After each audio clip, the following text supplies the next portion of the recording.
Okay, I just turned the popper on. I'm letting it rotate and warm up. I'm just going to pause this because it just started up, so it's probably going to take 2 to 3 minutes. So I'll pause it and get back to it when it's ready to receive the popcorn. Okay, I'm going to place the popcorn in the drum, and it's best to do that. You can stop the drum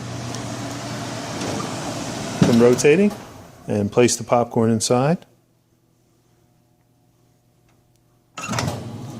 It's going forward. I just prefer to toss it in as the drum rotates.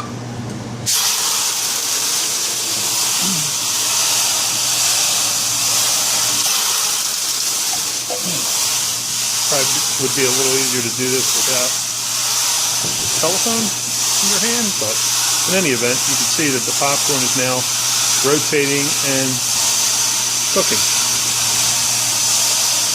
If I can get a little closer to you.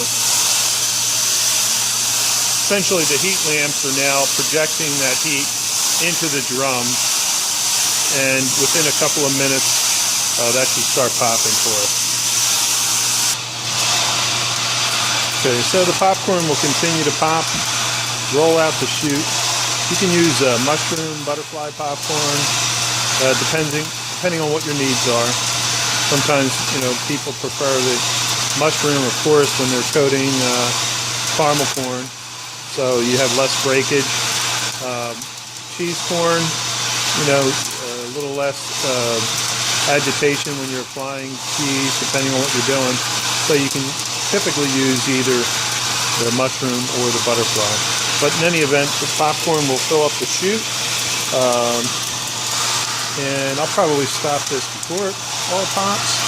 But in any event, you would come to the side, switch off your heaters, and then you would turn off your drum, which would put it in a neutral position. And then you would hit reverse, and once you hit reverse, the drum dumps into the dunnage bin. I'll let this pop a little more, and then I'll release what doesn't pop down into this dunnage bin that can be cleaned out. That collects excess kernels, etc. This over here prevents hot kernels from going directly into the dunnage bin, where there might be some popcorn in there, and they're extremely hot, so you'll collect it there first, and then once it cools a bit, drop it in the dunnage.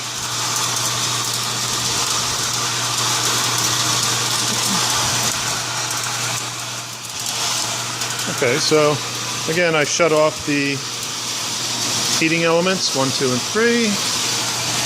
Just letting some of that residual popcorn pop out. I will put this in neutral. As you'll see, this drum stops. I'll reverse it, and then you can hear it. We'll go into the dunnage bin, the unpopped kernels. In this case, I'm using some popcorn that's been out for quite a while. So it's a little bit dry, the moisture content's not where it should be, but since I'm just tossing this, I didn't want to waste any good popcorn. So there you have it. That's your Dunbar popper. Thanks.